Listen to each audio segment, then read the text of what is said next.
Lažni prijatelji su sebični, manipulativni i neiskreni prema vama. Koncentrisani su na ono što možete da učinite za njih i nimalo ne brinu za vas kao osobu. Da li se pitate da li se i u vašem životu nalazi lažni prijatelj? Sledi 7 stvari koje bi samo lažni prijatelji uradili. 1. Ogovaraju vas iza leđa. Da li saznajete da vas ta osoba ogovara iza vaših leđa, šireći vaše tajne svima? Bez obzira koliko je glasina sočna ili koliko bi zbog nje mogli popularni da postanu, pravi prijatelji nikada ne bi zbog toga ugrozili vaše prijateljstvo i ponizili vas zabadajući vam nož u leđa. Ali lažni prijatelji bi ogovarali i širili tračeve čim vi ne gledate. 2. Žrtvuju vas kad im je potrebno. Kada postane teško, lažni prijatelji su spremni da vas žrtvuju i okrive vas ako će tako sačuvati svoju kožu. Ne zauzimaju se za vas, ne staju na vašu stranu, ne brane vas od onih koji vas vređaju ili ponižavaju. Istina je da ne misle da ni vi ni vaše prijateljstvo zavređujete da sebe stave u rizičan položaj. 3. Stalno vam otkazuju. Jeste li nedeljama planirali putovanje, a vaši prijatelji vam otkažu u poslednjem trenutku? Jeste li se radovali nekoj zajedničkoj aktivnosti, ali se oni ne bi ni pojavili, bez obzira koliko puta biste ih na to podsjećali? Vaši takozvani prijatelji ne drže svoju reč, a vi ste to naučili na teži način, iznova i iznova, da se na njih ne možete osloniti da vam priteknu u pomoć. 4. Ne uključuju vas u svoje planove. Da li se desi da baš prikladno zaborave da vas pozovu na zabavu? Da li se često osjećate izostavljeno iz grupnih aktivnosti?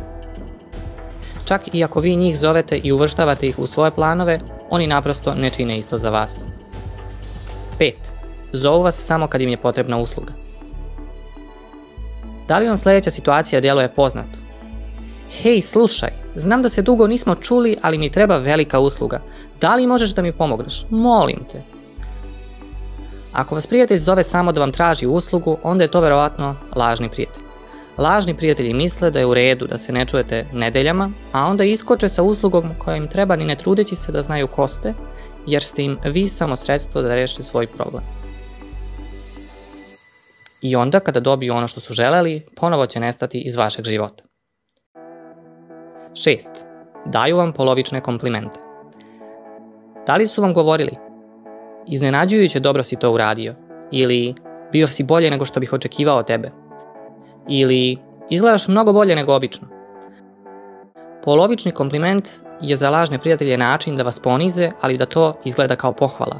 To je način da vas kritikuju, ali da to ne bude očigledno. To vam govori da su ljubomorni na vas i da vas osuđuju više nego što žele da primetite. Ono što zapravo žele je da vas ismeju, ali da to plasiraju kao lagano prijateljsko zadjerkivanje. 7. Samo govore o sebi.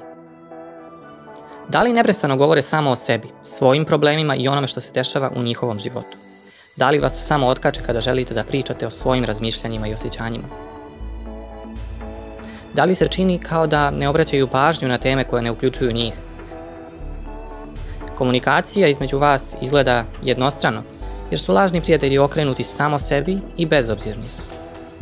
Nije ih briga za vas, niti za ono što vi imate da kažete. Kao i svaki drugi odnos, prijateljstvu je potrebna iskrenost, poverenje, briga i uzajamno poštovanje da napreduje i preživi.